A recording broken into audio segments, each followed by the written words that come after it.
Welcome to Growth Beyond Boundaries, the podcast by the Ad Astra Coach Alliance that explores the transformative power of coaching, leadership, and innovation. I'm your host, Andy Huckaba, and I'm so excited to have you join us. Here at the Ad Astra Coach Alliance, we believe growth isn't just a goal, it's a journey. Whether you're a leader striving to inspire your team, a professional seeking your next breakthrough, or an organization ready to transform your culture, this podcast is for you. Each segment, we bring you stories, strategies, and insights from our team of seasoned coaches and leaders across industry. Together, we'll discover innovative approaches to fostering a culture built on success, accountability, and collaboration, rooted in both challenging and compassionate coaching practices. So if you're ready to go beyond boundaries and discover what's possible, you're in the right place. Let's get started. In our last episode, we talked about burnout from a perspective of the individual. And today I'd like us to widen our lens. Is burnout simply an individual resilience problem, or is it a leadership problem, or a cultural problem, or a systems problem? Because if organizations contribute to burnout, then leaders also have an incredible opportunity to create environments where people can do meaningful work, grow, and thrive without sacrificing themselves in the process. So, Teresa, when you think about burnout in organizations, where does your mind go first? Hi, Andy. It's good to see you again. I am really glad we're having this conversation because it shows up so frequently in my coaching these days. And I think we touched on this in the last episode when we talked about burnout, but since COVID, it just seems like it's more and more pervasive.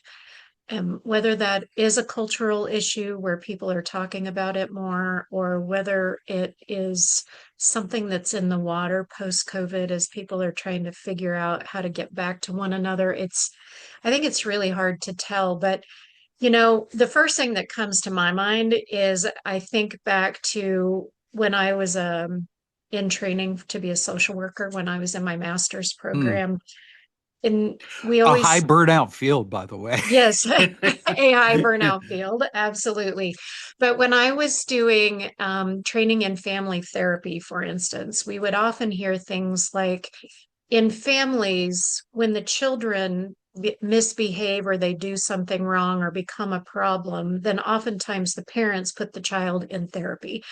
And it's usually not the child that's the problem, it's the family dynamic and it's the entire system around them. And I think as a culture, we are very, very quick to look at an individual and say that individual is a problem, has a problem, Yes. needs to be in therapy or needs to be addressed. And in fact, what we ignore are the conditions in the environment around that person. So the first thing that I really think about is this is not just an individual issue. Are individuals getting burned out? Yes.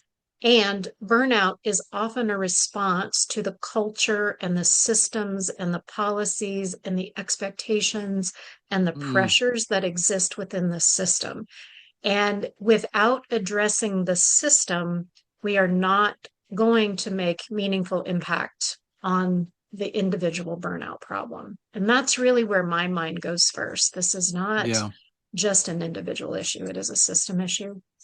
So, what is it about the system or the organization or the culture or leadership that contributes to this challenge? I think there's so much, there's a cartoon, you've probably seen this cartoon, where the fish is in the pond and the duck is walking around the pond, and the fish sort of pops his head up to say hello to the duck, and the duck is like, "Hey, how's the water today?" And the fish is like, "What's water?"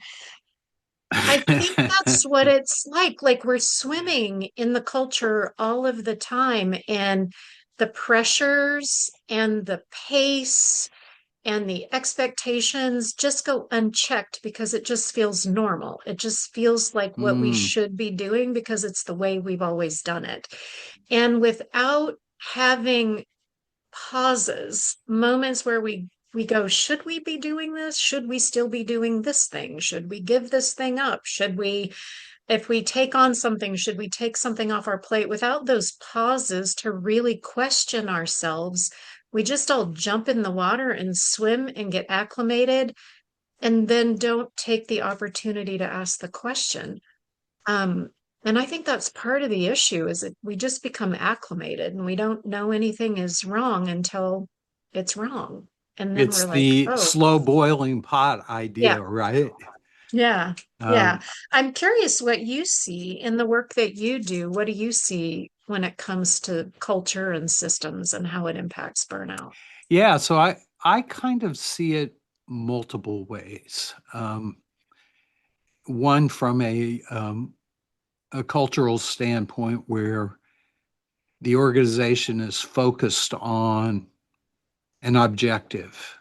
That objective might be to increase their shareholders' wealth by X, or it Mhm. might be to meet this really imposing deadline, which, by the way, there's never just one deadline. There are always multiple because Exactly. deadlines just follow deadlines, which just follow deadlines. Um, and so that contributes, right, to this system that you're talking about, this just these expectations perhaps that the organization has to make something or to accomplish something. And I think individuals fall into this trap. And I guess one of the big questions is why do individuals allow that to happen? But they fall into this trap that if I just work harder, if I just do more, Mhm. um, uh, they're going to look at me well, and so, or Mhm. I'm going to fit better into the system, or I'm going to move up the ladder, or whatever the narrative that the person is telling themselves. And so it's kind of coming from two different sides, where it's got the personal side where they're trying to please, they're trying to accomplish, they're trying to perform. It's very performative. And you've got the system side that is looking at these goals without necessarily thinking about what it's doing to the people inside. Right. And Absolutely. and so I think these pieces are working together, and it's very complex. And then you've got a lot of other dynamics going on here, multi-generational dynamics where, well, this is how we always did it, and this is what the incoming generation is doing, and so there might be challenges there that contribute to people's burnout within an organization. I almost wonder, well, this is kind of just a off the wall question, but can an organization burn out?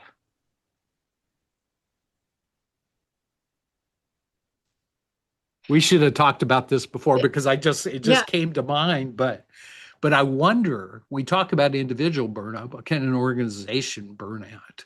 What does that look like? Well, that's a really interesting question.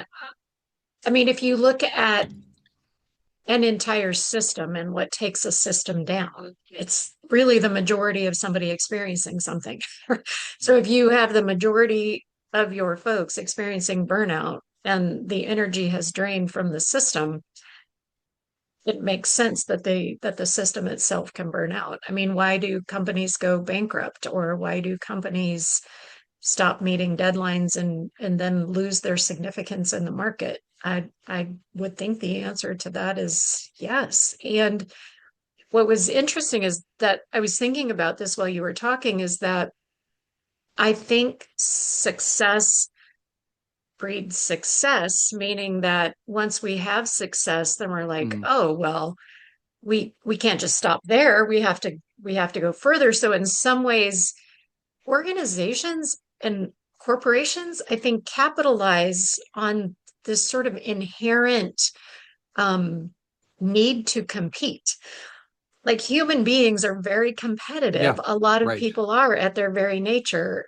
They're either competitive or they want to take something and make it bigger and better and shinier. And there are different drives and motivations, but I think within human beings, our drive is to make things better, whether that's to compete or whether it's sort of in pursuit of mastery or whether it's in pursuit of something bigger than themselves. Right. We do have an inherent desire as human beings to make things better. And there's something within systems, I think, that leverage that sort of Mm, glitch in the matrix, if you will, of our human yeah. nature. It's like, oh, let's capitalize on that. Because as we talked about last time, and you brought this up, is that the people who are most likely to burn out in your organization are your high performers. Yes. Yeah. And we called it a capacity issue, right? In Mhm. that when people burn out, it tends to be more about their capacity to keep going or their alignment with purpose or lack of alignment with purpose in some cases. And so you might have some disjointing things going on here where you've got the leaders of an organization driving toward what they believe is the purpose and the people causing the momentum toward that purpose either lose sight of the purpose or quit buying into the purpose. Mhm. That's Well, a break, right? Or yeah, can I give you an example of that? So I've been working with an organization who creates a product. Let's just say that. So they create a product. And one of the things that has become very apparent in working in this organization is the people at the top of the organization are driving shareholder profit, and right. they are very much driven by shareholder profit, and they are very much driven by the customer experience. So those two things drive. Argue whether those are the right values or not. But what drives the individual is really more of an artistic expression of what they are producing. So the Hmm. interest at the other end of the spectrum are these people who are touching the product every day, who look at this more in an artistic way, in a mastery way, and the tension that involves in between the two of those things, like this pressure's coming down for shareholder value and customer experience. And the the employees are really more about we are making a product that we are proud of, that we love, and that is very artistic to us. And the tension in between those values is really creating a lot of dissension within the organization and creating silos and different kinds of groups of people who are competing against one another. And I think another value is coming from the top is really about efficiency. We need efficiency and process, Yes. but if you're trying to create something masterful and beautiful, but the process is being said it needs to be efficient and fast, those two Right. things are in direct competition with each other. So you start to see how the system starts to work against itself when groups of people have different values and there Yeah. are these competing tensions. It's almost like you're doing the same thing, but you're not listening to each other about what's important. Yeah. It springs to mind something that I've seen and experienced many times with myself and with clients that, um, especially in entrepreneurial type of environments or startup environments, you'll have a founder or a small group of founders who work tirelessly um, to accomplish the goal that they have, to build, to create the thing that they have. They're passionate about it. They're very focused. They barely sleep. eat bad food, they, Uh, neglect their families, they just completely pour themselves into it. And then something happens. It doesn't always happen for, in fact, most of the time it doesn't happen. But let's use the example of when something good happens and they actually get traction with this thing they're building. And they begin to hire more people to help them take it to the next level. Those people are looking at it like a job versus a project of passion that the owners had. And the owners are um, creating a model that's absolutely unsustainable for these other people. It's probably unsustainable for them too, but they're just crazy out of their mind entrepreneurs and yeah. they do it.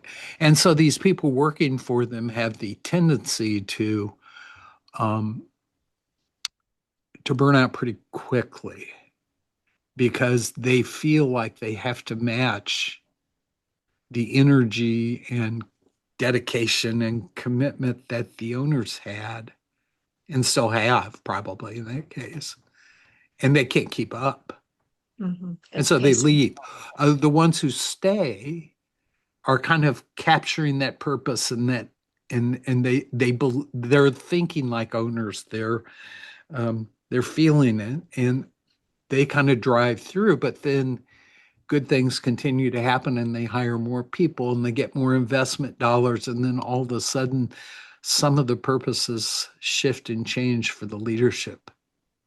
And in fact, some of the founding leaders might trickle away and go get their, beach house and, Hmm. the tropics somewhere. Um, and you've got the organization that is trying to keep the spirit of what the company was before. And most of the people that work for them can't drive that hard. Yeah. I see that happening a lot, and I see that kind of system. It's almost a modeling that the leaders do without even knowing they're doing it, Yeah. but a modeling saying, "Okay, look at how hard I work. You should be willing to work this hard too." Yeah. Well, what you just offered is almost the exact opposite of what I ordered or what I offered, right? Like it's the opposite direction. But I hear this a lot. And you and I are working with a company that is in this very phase right now. Um, that all of that is happening exactly like you just described it. And it's oftentimes why founders don't necessarily make good leaders going Yes, forward right. because they have that entrepreneurial drive. And we've heard this described many times as it's my baby. And that's what it feels like when you have an owner who, gave up nights and weekends and put this dream of theirs into place and created this amazing company. And they're driving hard to go public and create again sort of shareholder reward and all of that drive that continues and then burns people out in that process. I hear that a lot, this idea like that's my baby, or the people in the organization are saying, well, this is their baby. And I can tell it feels like a child of theirs. And if you think about, like, could you ever treat someone's child with as much love and care and attention as they could share their own? You couldn't, like, if you think about it in that way. But What a you're great absolutely metaphor. right Yeah, in that. It's a whole nother unique system when you have right. a founder like that. And And oftentimes they need to make a shift. There is a point at, the sure, building, the energy in the beginning. There does need to be a shift when you bring people on to build those systems and structures in place to check yourself so you don't infect the system with the potential for burnout. yeah. I think the one of the things that comes out of this, um, knowingly or unknowingly by those leaders or those founders in this case, uh, are unrealistic expectations. they're expecting something from people they've hired that is unrealistic. It's Mhm. unrealistic. But It's here's unsustainable. for And sure. you talk about the reward side of it. Well, the owner understands the reward side of it pretty well. It's a passion, but there's also a reward side of it. But the people they hired don't necessarily see that. And Right. Right. And they don't feel like the expectations are unrealistic. That's the challenge. right, Like, right, their story is that their expectations are completely realistic, even though the other people in the organization may be defining them as unrealistic. And yeah, therein lies the problem, right? Like, we're not checking those expectations, which is it's so interesting to me how perspective and challenge is so subtle that the way we look at things, we sort of stand strong in our stories and we don't ever like question our own story. And that expectations, I think, is a really good one. Like, if I was a founder, I wouldn't describe my expectations as unrealistic. I look at them as innovative and creative right. and Yeah. exciting, and I'm building something, and this is And why amazing. wouldn't you be as And excited as why I would am about this? exactly, Yeah, exactly. right, Yeah. right. So we see how that kind of fits into the entrepreneurial early stage business kind of thing. What about more established? Take a company that's been around for 80 to 100 years. What contributes here? What does that system look like that contributes to this whole idea of burnout? So I'm going to use another metaphor that comes to mind. If you think about buying a house when you're a young couple, and let's say you love the house, and you love the location, but it's not big enough. So you add on to the family, or you have another child, or you add two children to the family, and this house is not big enough. So what do you do? If you love the house and the location, you build on. So you might build on a wing, right? Or a bedroom or Yeah. whatever. And then later it's like, oh, well, the kitchen's not big enough. So let's add on to the kitchen.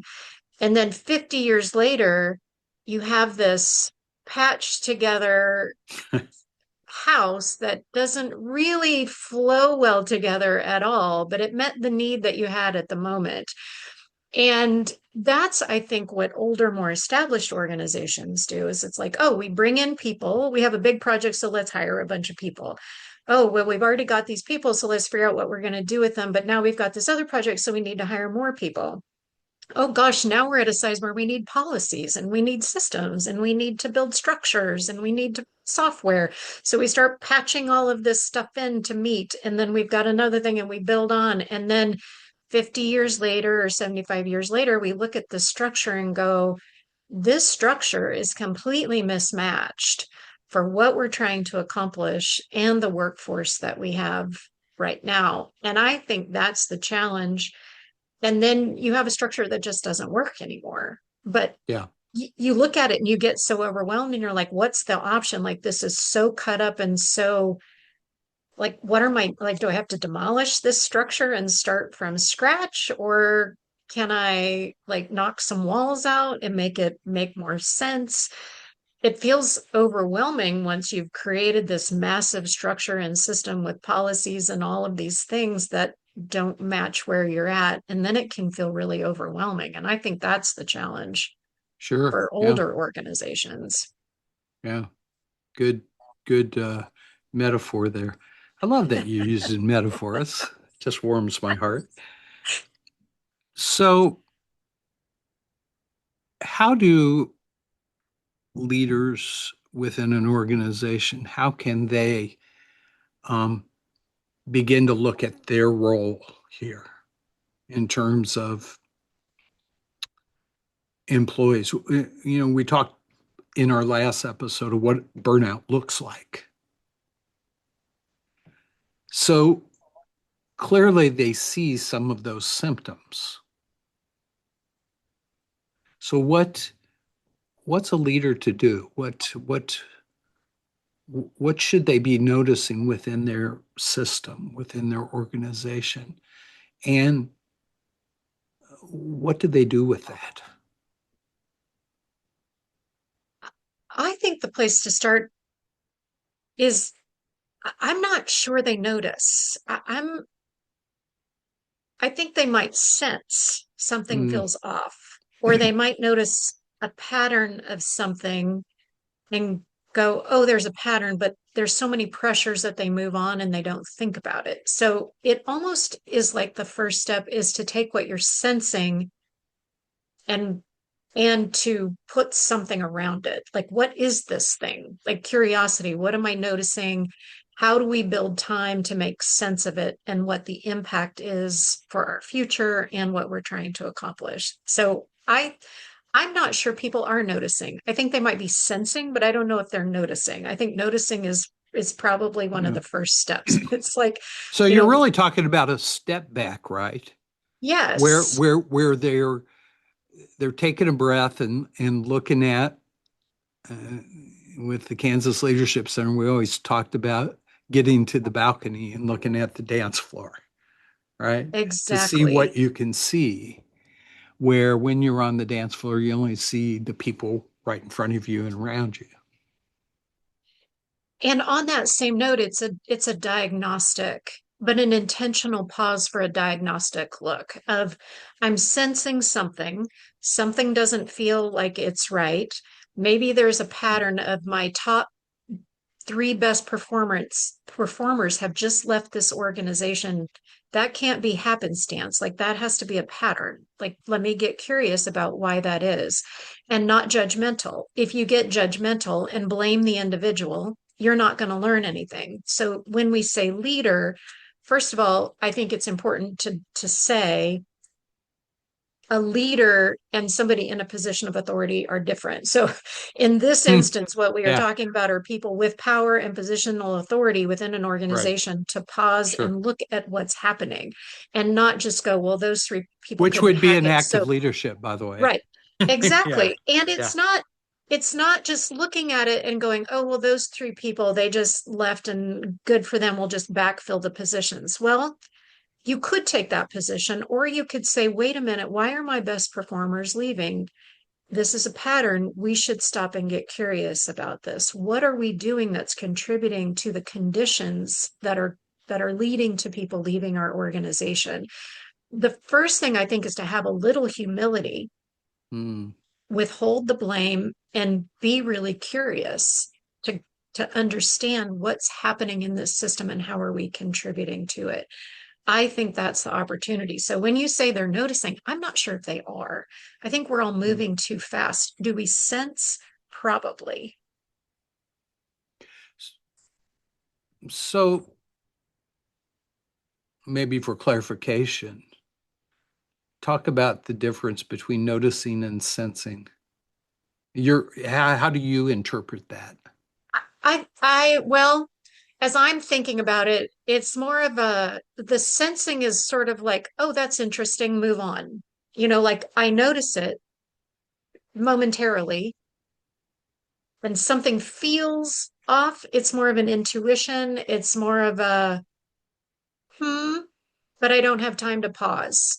So I Right. think the noticing is the pause to take what I just went, huh, that's interesting. I wonder why that's happening, or I don't like that, or whatever intuition or sense that I just saw, but then moved on quickly.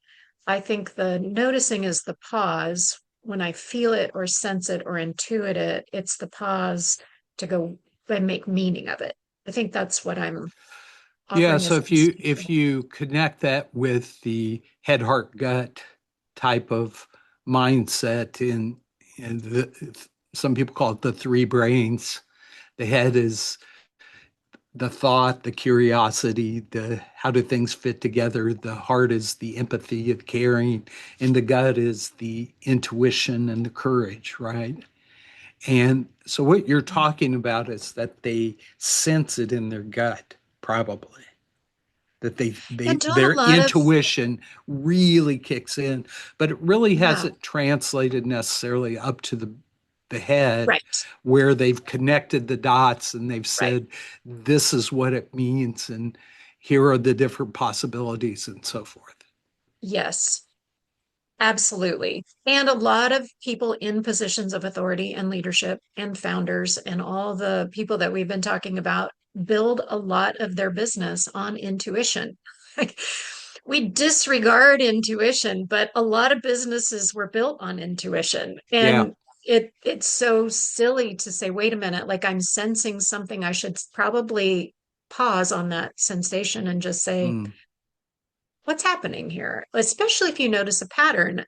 And I think those obvious patterns of, a mass exodus of people or top performers leaving, or people taking early retirement, or people taking more PTO than they've taken in the past. If Mm. my high performer never took PTO and now is suddenly calling in sick once a week, what's that about? What is happening here that might not be their problem, but it might be mine? Like, what do I need to pay attention to when I notice those patterns, those things that feel off or different?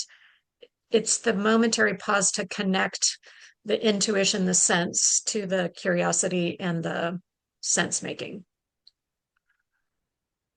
So I said earlier that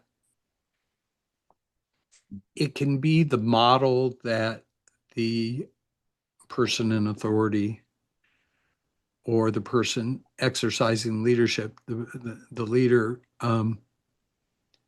is demonstrating that model that they show up with. What does it take for somebody to step back and look in the mirror and say, what am I modeling? Besides an outside voice. I mean, that's one of the roles we can play sometimes, but Uh-huh. I'd be curious what you're thinking too. I mean, without naming it explicitly, I think you're saying an outside coach can be really helpful, like hiring an yeah. outside person who is completely neutral in their position and can notice and see. I I think having something that can hold up a mirror to you or your system is really helpful. And because of that, fish in the water and getting acclimated, having somebody external is super helpful. You've probably heard this in coaching as much as I have, is saying, what was beneficial to coaching and having an engagement with you was really having a neutral third party who doesn't know any of the people, doesn't know the culture, doesn't know anything about my organization, ask me questions, because it's that it is holding up a mirror to things that seem normal to me. But when I get a question from an outside perspective based on curiosity, it really does help me stop and think. So I think deliberately partnering with people external to your organization, bringing outside perspective in, exposing people to different ways of thinking, and then being tolerant of experimentation when they take some of those ideas in, can all be really helpful. I'm curious, what do you see as ways that you can hold a mirror up and sort of Yeah, look at well, yourself? so I think it's a couple fold, and there are a couple key questions here. One of them is what I expect and what I'm modeling the the best for the future of the organization. Um, so that's one of the questions. Is it good for the future of the organizations? And am I modeling something that is good for the people who are going to help me get there? Right. So those couple of questions are really thoughtful. Again, they require somebody to step back, to take a breath, to stick their head out of the water for a second, right? To see what's going on, and perhaps they're having trouble asking those questions, and then a third party might be the appropriate person to step in and Yeah. ask those questions of them. And as they begin to ponder their answers to that, they may see the challenges and the flaws and the pressure points that may be adding to burnout within their organization. Yeah. Well, another reason why coaching is so powerful, because not only is it a third party person who's not invested or steeped in the stories or the culture, but it's also a structured time that's on your calendar where you are Right, forced to right. pause and stick your head out of the water. Just having that structured moment in your day, most of us don't do that. If I get up in the morning and I'm like, oh, I know I should pause and be intentional about the direction of my business, but I have 17 clients and four proposals and all this other stuff I got to get done and all this pressure. That's a luxury. We look at that intentional popping your head up out of the water as a luxury, and we get so Yeah, invested in the task that we don't do it. But that's why coaching is so powerful. It's on my calendar. I have an hour set aside with another right. human being that's going to ask me questions. And that creates some of that powerful space. And sometimes when I'm working with leaders, we'll call this like heads down versus heads up leadership. You know, you talked about balcony earlier. That's another metaphor. Let's get on the balcony. Let's sort of look at big picture. But that metaphor of I got my head down, I'm just doing the task, I'm not paying attention, but now I'm going to put my head up and I'm going to look at my people. I'm going to look at the situation that's happening. I'm going to look at things from a different vantage point. And that head up leadership is critical. And it's what organizations pay you to do. The higher you go, the more they're paying you to put your head up and look around, but we still sort of just think head down and power through and get it done. And it's a mismatch in the way that we're supposed to show up the higher we go in an organization, or the way we're expected to show up and the way that we typically do our work. Yeah, I love that metaphor of heads up, heads down. And I think a lot of people listening here can probably relate to that. Um, let's talk about culture a little bit. And maybe we've been kind of nipping around the edges of Mm. culture here in this discussion. But how does the culture of an organization contribute to this challenge of burnout? I think there are a number of ways, but I'll give you an example. It's the way we reward people. Mm, So who gets rewarded in an organization and who doesn't? The people that get rewarded are the ones who are on call 24/7, who answer their email all periods of the night and day, weekends, take phone calls, do more than they're expected, do more than they're paid for, never get overtime. You know, who do we reward and who do we not reward? That's one way culture contributes. But even if you have you ever sat in on an award ceremony and heard somebody say something like, I'm just making up a name, I love Sarah. Sarah's an amazing employee. She is so available to me. If I called her on a Sunday at 3 o'clock in the afternoon, she would pick up her phone and take time away from her family to solve this problem for me. You know, even publicly, if we're going to reward somebody or make comments about somebody in public, we should be very careful if we're in a position of authority. What are we saying about what we're rewarding? What are we rewarding? I think another thing that just baffles me over and over again when I am training managers and supervisors and helping organizations support managers and supervisors. And I know you've seen this too, Andy. How many times in organizations who people get rewarded for their technical skill by right, getting promoted, but the only way to promote them is to give them a team or to make them a manager or right, supervisor. And how many of those managers and supervisors, number one, aren't trained for that role, and number two, don't want it. Like they don't even really like people. They don't want to deal with like developing other people. They just want to do their work. But the only way that they could get a raise or a promotion or a better title or whatever was to get a team. And now they're managing a team and they don't want to do that. Like Yeah. organizations need to get better at giving people opportunities to advance, get better titles, have meaningful contribution to the company that doesn't include getting promoted and then being a manager or Yeah. supervisor if they don't want that role. Why would we put somebody who doesn't like people or doesn't want to develop people in a role of managing and supervising? It's just ludicrous, but it happens all the time. So what you're, yeah, and I'll name it. It's the career path problem that perhaps contributes to some of what we're talking about here, the effect it has on an organization and on the people. I call it the super performer versus super manager uh, challenge.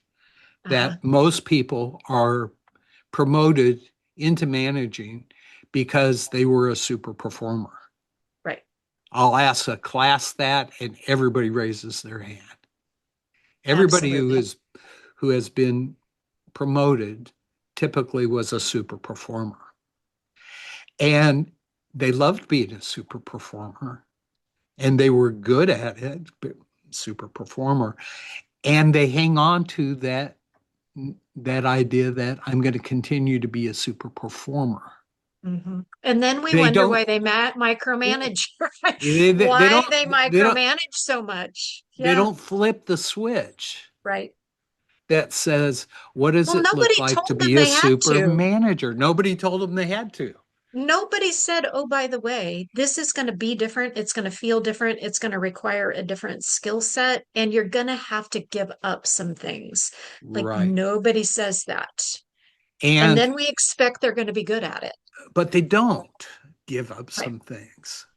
What they do is they try to continue being that super performer, and then they throw some management stuff Yep. on there and try to do the best they can, but they end up working so many more hours, and their stress level is much higher because they're trying to balance it all. They're trying to do it all, which then contributes to Absolutely. their burnout, right? Absolutely. And one of the things we do in our classes when we talk about this is we talk to them about the idea that when you become a manager, your work changes fundamentally. All of a sudden, it's about the people, not about the job, the task. And it's a hard switch to flip. But when you switch that and really focus on how can I invest in my people? How can I invest in the resources that were given to me to do much more than I could do by myself? When that switch flips, then they're able to have a more balanced life or more balanced work life. And they model a behavior for their people that says, I care, I'm investing in you, I'm showing up, I'm present for your success, which then has a way of minimizing the burnout for those people they're managing. Right. Um, because somebody cares and somebody's Right. showing up. But our culture within an organization doesn't necessarily prop that up or reward that or acknowledge that as not only being something we should do, but something we must do when we And they promote often somebody into don't management. prepare them for it either. It's Right? like, oh, you're good at what you do, so you'll just be good at managing people. Yeah, right. And it Yeah. and Here's the deep end right, exactly. splash, And right? and no life preserver, by the way. Just Mm, go and swim and have fun, yeah. and don't get a Yeah. burn and don't drown. It's all of that. But there's another piece of this that's in this transition that's really important, and I think might contribute to this conversation about burnout too, is that in that transition of moving into managing and supervising and giving up the task, there's a lot of sense of shifting identity and loss that you have to go through and Yes. mourn.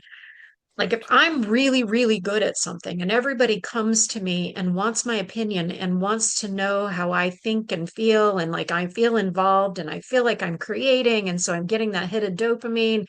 And now suddenly nobody's coming to me to ask me those things, or I don't have time to answer those things and I have to give that up.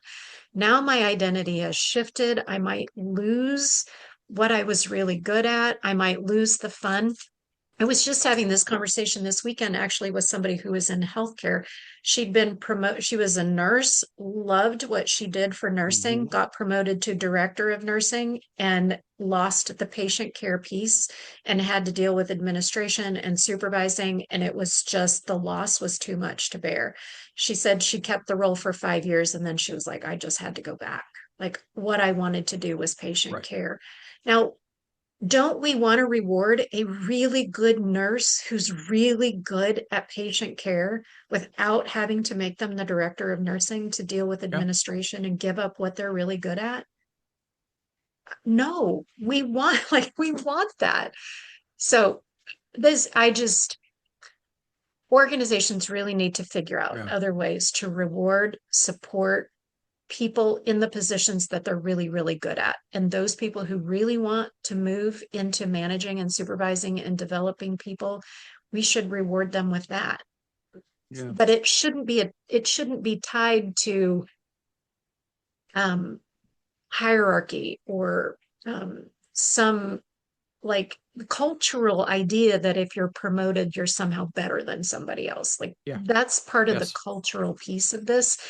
And that's hard stuff to overcome because that's what we were all taught from the moment we were born. It's like you get rewarded, you move up, you Mm. get rewarded because you're really good. You know, that part I think is a cultural piece that's really hard to overcome.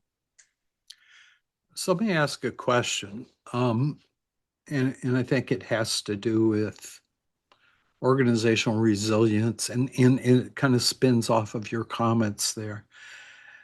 What have we normalized in organizations that perhaps should no longer be normalized?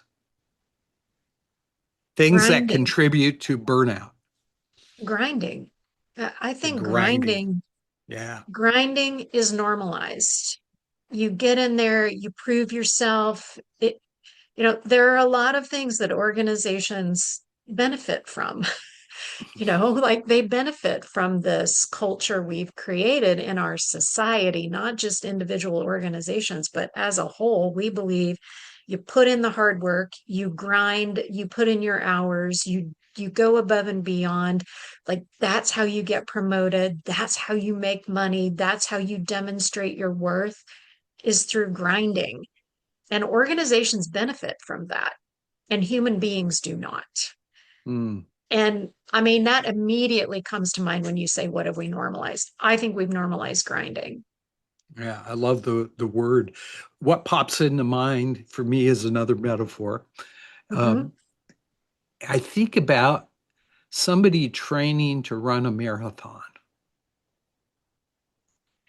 And so they grind. They just, every day they go out and they run a certain amount of time, and every day they grind and grind and grind. Some of the people who do that never get to run that marathon, right? Because Right. something breaks down because of the grinding. And yet they probably couldn't run the marathon. That's maybe the organization's, you know, narrative. They couldn't run the marathon if they didn't go through the grinding, if they didn't go through the training in the pieces, they wouldn't be able to do it unless they Right. were, 17, and then they could probably just go out and run Right. it. But that's a whole different uh, question. Here are some thoughts. That what are some things that we normalize? Um, 24/7 accessibility or availability, Absolutely. normalize. Um, Constant urgency. Everything is urgent. And there is just this feeling within an organization that everything is, you know, DEF CON, I don't know where the DEF Five. CON numbers, DEF CON 5. five, right? I assume a five is the highest, but I don't Yeah, know that. I think so. Uh, uh, the, Part of the grind is the back-to-back meetings, the the lack of space to be creative, to be reflective.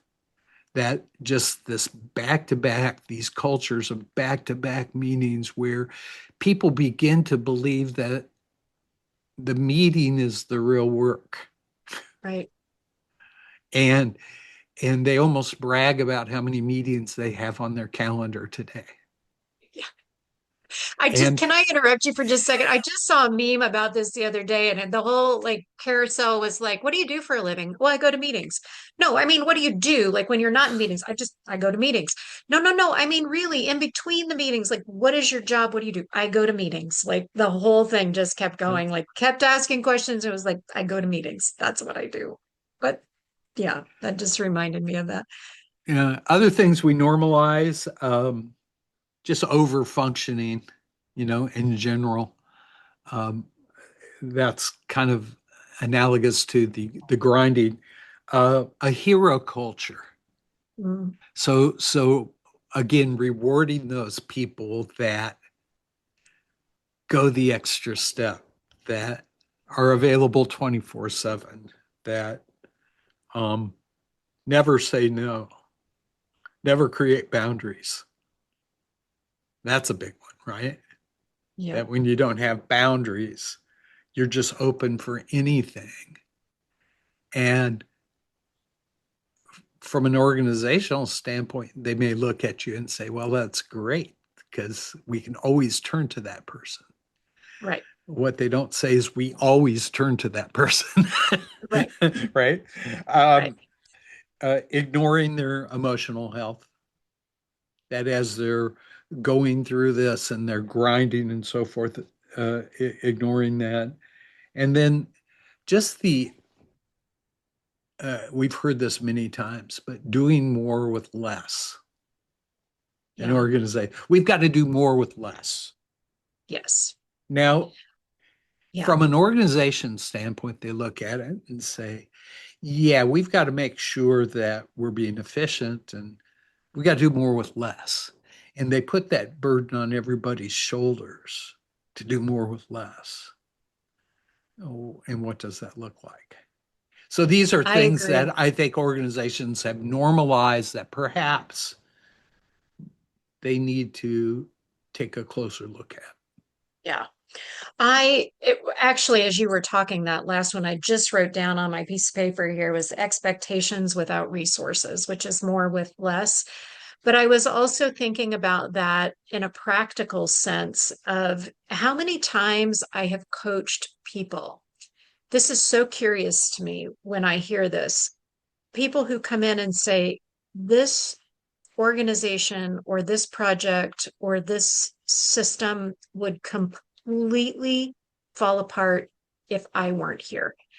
Like, I am the only one who knows the ins and outs. I'm the only one that, if the system went down, could get it back up again because I'm the only one who has the historical knowledge. And in some cases, that is actually true. That's what's surprising to me. I heard it enough that I would ask the question, like, is that true, or is that an assumption that you're making? Like, are you holding a story about that, or is that the truth? Mm, And there are some times that people believe it to be true and it's not, that there really are other resources that they can turn to if they were willing to give up control, or if they were willing yes, to give work back, or if they right. didn't take on all the pressure. There are certain situations where that story isn't true, but I've heard it enough in situations where it is true that that is worrisome to me.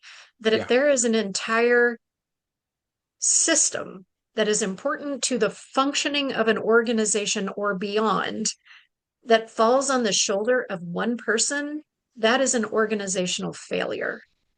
That is not yeah, an individual failure. And that, if you are going to if you have systems that are important for the functioning of a community or the world or an organization, you need to create resources to support that. And it shouldn't fall on Yeah. the shoulders of one human being, because that person could win the lottery Yeah. or get, Or get was it hit the by a beer pervert truck beer truck? I or, knew you were going to right. say that. Yeah. Right.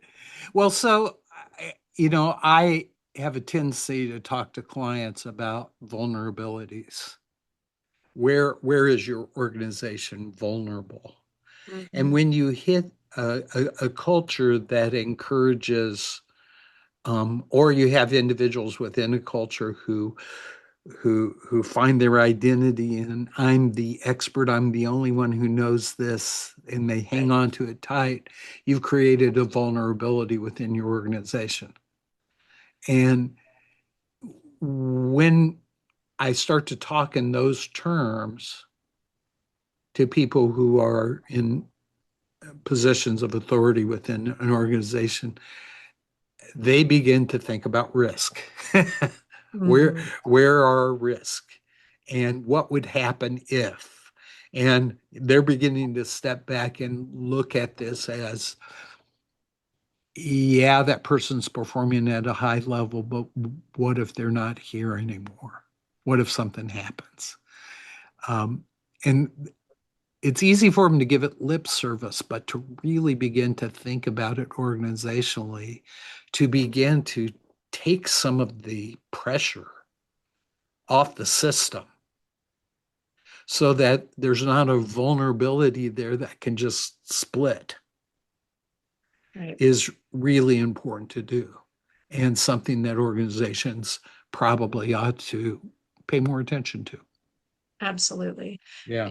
Because burnout is a vulnerability. And if your best performers are burning out, which we know from the data that the best performers are the ones who tend to burn out, and we also know that burnout tends to be a slow burn, that Yep. they might be experiencing the match is burning and it's pretty hot, but they still come to work, they still do their jobs, they still perform because that's who they are. And it isn't until the whole thing is burned to the ground and they walk away and we didn't know it. That's the leader's responsibility, is to pause and ask, how are you doing? How are things going? How's your workload going? Am I putting too much burden on you? Are there too many expectations that I'm creating? Am I contributing to part of this issue? Help me help you, and give me some feedback about how the system is functioning. And but it is that intentional pause. It's the head up leadership that we don't Right. take the time to do. And you talked about that as the normalized cultures. We just grind, and I said grind, you said, we just keep doing the work and we don't pause. And I mean, it's building in pause, and coaching is a really good way to do that. I know I keep coming back to that, but it's because you're sort of forced. And I'm doing that in air quotes for those of you who are listening and can't see All me do right. that. But the forcing part, the structure of an appointment on your calendar that creates space for you with another human being who is expecting you to be there, is a moment for you to put your head up, come up for air, take a breath, look around, and ask yourself these kinds of questions. Otherwise, it's just what we do. We have so many things to do. We just motor through that list and get things done, but we don't pause. Right. We're near the end of our discussion here, and I wonder, what are some of the key things you want our listeners to remember from this podcast? If you are in a position of authority in your organization and you're not pausing, you're probably not leading well. That feels important for people to think about, is to pause, take a look around, notice patterns, and pay attention to the impact in your organization. If you notice that people are maxed out, that they're burning the candle at both ends, if you are having people leave your organization, some of your best performers are walking away, these are alerting you to situations that you really need to pay attention to. And if that's the case, creating training around well-being, putting in massage chairs, giving people a gym membership, that is not enough. What that says to people Yep. is you're burning out, so you need to take care of yourself so that you can come back to work and be a better performer. Yeah. You need to That's get just actually, stronger. you need to exercise and get better at what you do, right? You're Yeah. sending the opposite message and you actually are maybe creating damage. What you need to do is pause and say, what kind of conditions are we creating within this system? What are the expectations and pressures that we're creating that are creating the conditions for people to burn out? It's a much more important question. This is not about massage chairs and gym memberships and well-being training. Right. It's much beyond that. And you have to, if you're in a position of authority, look at how is the system contributing to the problem of burnout, not how do I help people prevent burnout. Right. I would say, what have we normalized It's a in great terms question. of behaviors, expectations within an organization? And we listed quite a few there. Examine what we've normalized to make sure they're healthy, that they truly move the organization toward its purpose, its reason for being. Um, and the people in authority and the people who lead within an organization or looked to as leaders um, need to model what they want. If they're modeling 24/7 uh, Never type of taking thing, PTO. never taking PTO, never taking vacation, never um, relaxing, always grinding, then they're going to propagate that within their organization.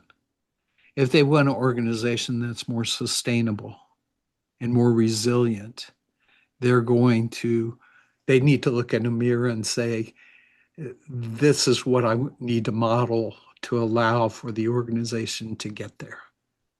Absolutely. We can't shortchange the power of a leader modeling behavior, modeling how they show up, modeling presence within an organization. We just can't shortchange that. It is so powerful. And most people don't realize that what they're modeling is the opposite of what they really want. Mm-hmm. So, Yeah, the old do as I say, not as I do is not an effective leadership strategy. absolutely. Good. Well, any closing thoughts, Teresa? No, I think we covered a lot of ground today, and it's been a lot of fun having this conversation. I hope Well, organizations will, you know, really take a pause and take a look yes. at what they're doing and how their system is contributing to the conditions of burnout, because your people are your most valuable resource. Yep. Thank you so much. Thank you, listeners, for tuning in again. We will follow up with episode 33, where we will talk about what do people do when they recognize burnout? How do they heal from that? What role does coaching, boundaries, relationships, and purpose play in moving forward? That'll be our next episode, episode 33, but I hope you enjoyed this one. We'd love to hear your feedback. Come back again. Thank you. Thanks, Andy.